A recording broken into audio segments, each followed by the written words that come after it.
My fiancé said, "Your proposal wasn't good enough. I need you to do it again." I said, "You deserve better," so I hired a billboard company. What she read to work the next morning wasn't another proposal. Original post I, 35, male, proposed to Jessica, 32, 6 months ago. We'd been together 4 years, living together for 2. I thought I nailed it. Sunset at the vineyard where we had our first date. Her favorite flowers everywhere. A photographer hiding in the bushes. The ring, 3 months of my salary, she said yes. Posted it everywhere. Friends and family congratulated us. Started planning the wedding immediately. Then, last Tuesday happened. We were at dinner with her friends when one of them, Brittany, started talking about how her boyfriend proposed at the Eiffel Tower with a flash mob. Jessica got quiet. On the drive home, she dropped the bomb. "I've been thinking. Your proposal wasn't really that special." "What? I mean, a vineyard? That's so basic." Brittany's was in Paris. Miranda's boyfriend shut down Times Square. Even my sister got a hot air balloon proposal. I pulled over. "Jess, you said it was perfect. You cried. You said yes." She sighed, like I was a child who didn't understand basic math. "I said yes because I love you, but I need you to do it again properly this time. Something that shows you really value me." "You want me to propose again? We're already engaged." "Not really," she said, pulling off the ring. "Not until you do it right. I deserve a proposal story I'm proud to tell." My stomach dropped. "Are you seriously holding our engagement hostage over this?" "Don't be dramatic. I just want what every woman wants to feel special." "Is that too much to ask?" I sat there gripping the steering wheel, watching her put my grandmother's diamond ring into her purse like it was a costume jewelry. "You know what? You're right," I said quietly. "You deserve better." She smiled, patting my hand. "I knew you'd understand. Maybe somewhere tropical, or you could rent out a stadium. I'll figure something out." She kissed my cheek. "Make it soon. Brittany's wedding is in 3 months, and I want to have a better story than hers." That night, while she was pinning proposal ideas on Pinterest and sending them to me, I made a different kind of plan. Update 1. The next morning, Jessica was practically glowing. She'd already told her mom and sisters that I was planning something spectacular for the reproposal.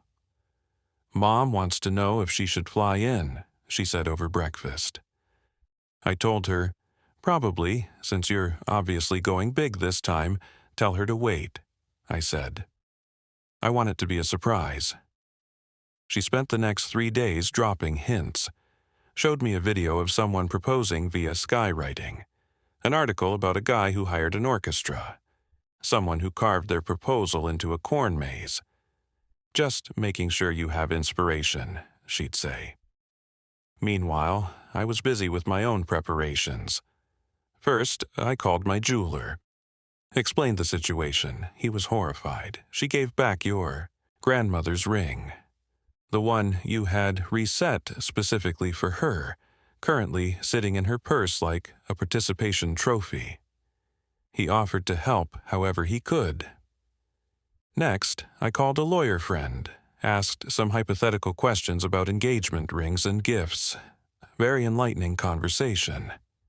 Then came the main event. I contacted a billboard company, not for 1 billboard, for 3, strategically placed on Jessica's exact route to work. The sales rep was confused. "You want to propose via billboard? That's romantic, I guess." "But not exactly a proposal," I said, "more like a public service announcement." I sent him the designs. He laughed so hard he had to put me on hold. "Sir, I need to run this by my manager, but this is incredible." Friday night, Jessica was practically vibrating with anticipation. "Sarah, from work, said she saw you at the jeweler's." She squealed. "Are you getting an even bigger ring? Just handling some business?" And Mom said, You called asking for her blessing again. That's so sweet, though unnecessary, since you already have it. Her mom had actually called me horrified when she heard Jessica's demand. This isn't how I raised her, she'd said. Do what you need to do, honey. Saturday night? Jessica could barely sleep. I just have this feeling tomorrow's the day. You've been so secretive. Is it happening at brunch? Oh my God, are you taking me somewhere? Just get some sleep, I said. Tomorrow's going to be memorable. Sunday morning, Jessica was up at 6 a.m., full makeup, curled hair, wearing her best dress. I'm ready for whatever you have planned, she announced. Actually, I have to run to the office real quick. Forgot something important. Her face fell on a Sunday, but I thought, why don't you go to brunch with Brittany? I'll meet you after. She was furious, but tried to hide it. Fine, but this better not mean you're postponing. Trust me, everything is happening exactly as planned. She left at 8 a.m., her usual route to downtown. I timed it perfectly. My phone rang at 8:07. Update 2. What the hell is this? I could hear car horns in the background. Jessica was screaming. What's wrong, babe? The billboard. The giant billboard on Route 9. What billboard? The one with my face on it that says, Jessica thinks your proposal wasn't good enough with my Instagram handle. Oh, that billboard. There's another one. Oh my God. It says she gave the ring back and demanded a redo. Technically accurate. Mitchell. There's a third one with screenshots of my texts. Ah, yes. The texts where she'd told Brittany that my proposal was basically poverty level and that she was training me to do better. Everyone can see this. Everyone driving to downtown can see this. My coworkers, my family, the whole city. You wanted a memorable proposal story. Now you have one. This isn't a proposal, correct? It's actually an unproposal. Those billboards will be up for a month, by the way. Paid in advance, non-refundable. She was sobbing now. How could you do this to me? The same way you could hand back my grandmother's ring and demand I perform like a trained SEAL for your Instagram followers. Take them down now. Can't, like I said, non-refundable. Oh, and check the 4th billboard on Main Street. There's a 4th. That one's my personal favorite. I heard her car accelerating, then more screaming. The 4th billboard was simple. Mitchell is now single and accepting applications. No proposals necessary. Jessica's ring being donated to charity. You're donating my ring. My grandmother's ring, which you so thoughtfully returned. The Children's Hospital is very grateful for the donation. They're naming a playroom after Grandma. I'm keeping the ring. Actually, you're not. Check your purse. Silence, then frantic rustling. It's how when did you last night while you were shower singing about your upcoming proposal? Replaced it with a cubic zirconia. Figured you couldn't tell the difference between real and fake. Anyway, her friend started, calling me within minutes. Brittany first, you're a monster. She's hyperventilating. She's right, she deserved better. So now she's free to find it. Her mom called next, but it wasn't what I expected. Mitchell, honey, I saw the billboards. I'm mortified, but honestly, good for you.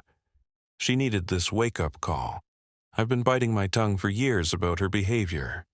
The social media explosion was instant. Jessica's Instagram went from 5K followers to 50K in 3 hours, but not the kind of attention she wanted. Comments ranged from "gold digger got exposed" to "this is what entitlement looks like."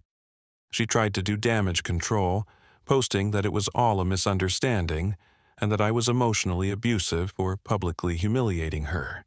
Then someone found and shared her Pinterest board titled "Make Him Propose," right? It had magazine articles about training your man and why you deserve multiple proposals. Game over. Update. 3.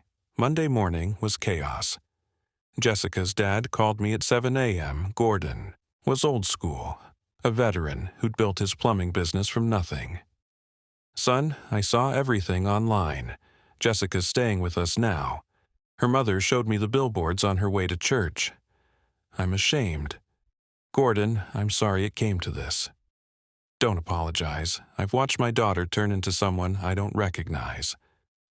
We gave her everything, and somewhere along the way she decided that meant she deserved everything. You did what I should have done years ago. Showed her consequences. Then came the flying monkeys. Jessica's sister Ashley called screaming about family humiliation and how I'd ruined Jessica's reputation.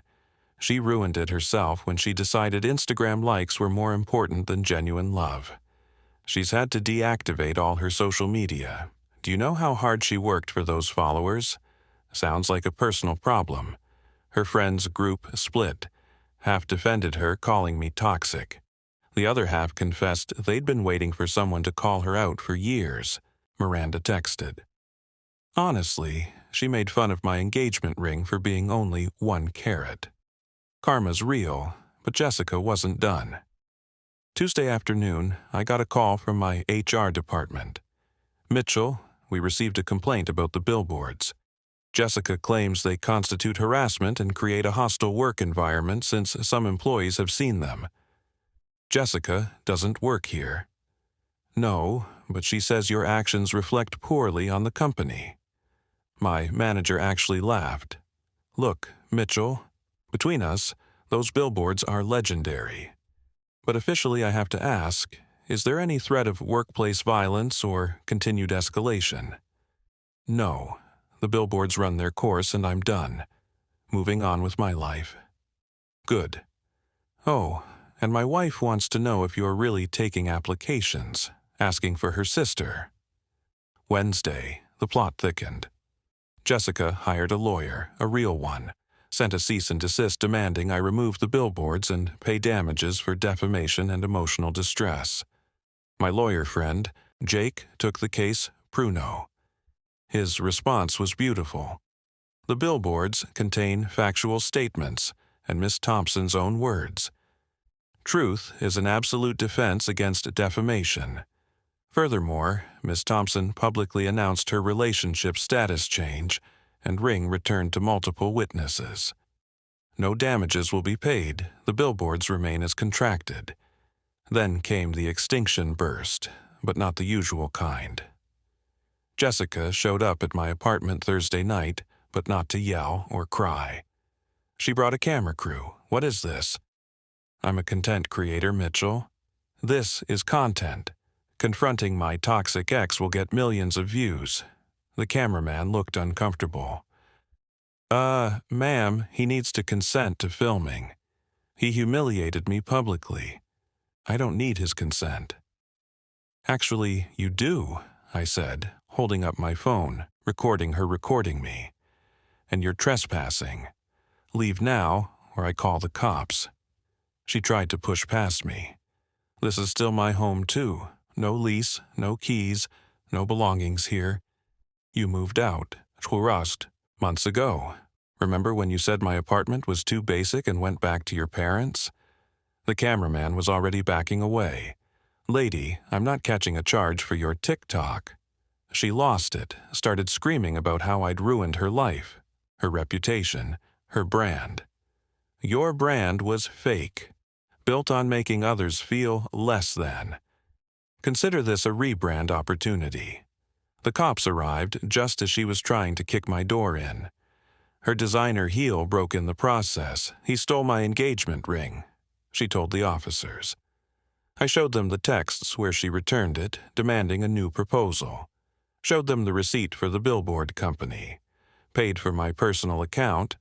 Showed them the donation receipt to the children's hospital. Ma'am, the older officer said, you need to leave now. As they escorted her away, she screamed, you'll regret this. I'll make you famous. Already did that myself. Thanks. Update 4. The next few days were relatively quiet. The billboards continued to generate buzz. Local news picked it up. Man uses billboards to unpropose after fiancé demands redo became a viral story. I got interview requests, declined them all. This wasn't about fame. It was about truth. Then Sunday happened. Jessica tried a new strategy. She got her church involved. The pastor called me. Mitchell, forgiveness is divine. Jessica's repentant and wants reconciliation. Has she actually apologized? Well, she's sorry about how things escalated, but not sorry for what she did. She feels you both made mistakes. Pass. Next, she tried the sympathy angle. Posted on her reinstated Instagram that she was suffering from depression and anxiety due to public bullying. The comments weren't kind. Girl, you bullied him into proposing twice. Anxiety about losing your meal ticket. Maybe the depression of consequences. Her mom called me again. Mitchell, I need you to know something. We found Jessica's journal from last year. She wrote about how she was settling for you until someone richer came along. How your proposal was a placeholder until she found better. Gordon's heartbroken. I'm sorry, Beth. That must be hard to read. We failed somewhere as parents, but you didn't fail as a partner. Don't let her manipulation make you think otherwise. Week 2 of the billboards brought unexpected consequences. Jessica's employer called her in. Apparently, clients had seen the billboards and social media storm. Her position as a luxury brand consultant was undermined by her very public display of greed. She wasn't fired, but she was demoted to junior associate, her salary cut in half. She tried to sue the billboard company for allowing defamatory content. They countered with the signed contract explicitly stating all content was approved by the purchaser, me, and factually verified. Then came the twist nobody expected. My ex from college, Heather, reached out, saw the billboards. Remember when Jessica told me at that party that she'd upgraded from me to you, that I was a starter girlfriend, and she was the forever model. Karma's beautiful. But the real blow came when Brittany, yes, Paris proposal, Brittany went public with her own story. Jessica made me feel horrible about my engagement for months, said my ring was embarrassingly huge and compensating for something. She actually created a spreadsheet ranking all our friend groups' proposals and rings. She gave herself an A+ before Mitchell even proposed the first time. The spreadsheet leaked. It was something. Points for ring size, location, social media likes, estimated cost. She'd even calculated ROI, return on investment for each relationship. I was listed as high potential needs work. Final update, it's been a month. The billboards came down yesterday. Jessica tried one last play. She actually submitted an application to date me again. I'm not kidding. She sent a formal letter with her qualifications and growth mindset and lessons learned. Jake, my lawyer, framed it. Called it Exhibit A in delusional thinking. The aftermath. Jessica moved to another state, apparently living with an aunt working retail, trying to rebuild. Her Instagram is gone permanently after the spreadsheet incident. Her parents sent me a thank you card. Gordon wrote, "You did what we couldn't." She's getting therapy now. Real therapy, not Instagram therapy. Maybe she'll actually grow. The Children's Hospital sent me photos of the new playroom. There's a little plaque with my grandmother's name. That felt right. I ran into Brittany last week. She apologized for attacking me initially. I was so deep in Jessica's manipulation. She had us all competing, comparing, never satisfied. That spreadsheet was a wake-up call. My fiancé and I are in counseling, working through the damage she did to our relationship. Glad something good came of it. Oh, and Mitchell. That 4th billboard was genius. Though I heard Jessica tried to claim you stole the ring back illegally. She gave it back freely. I just chose what to do with my property. The whole thing's become a case study in my sister's law school class. Something about gift law and conditional gifts. As for me, I'm good. Better than good, actually. Learned some valuable lessons about red flags I'd ignored. About how someone can slowly normalize. Absolutely insane behavior until you think demanding multiple proposals is somehow reasonable.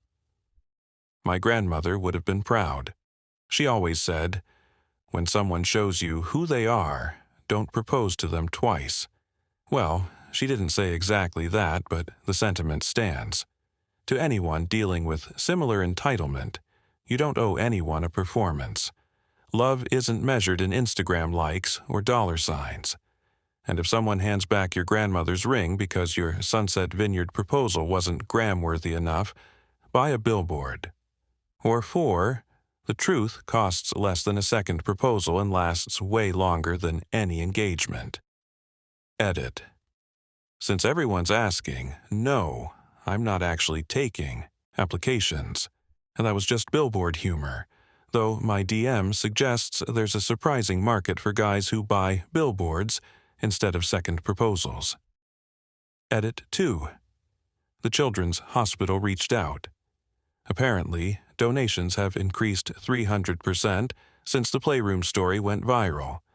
They're calling it the Jessica effect, when public entitlement leads to charitable benefits.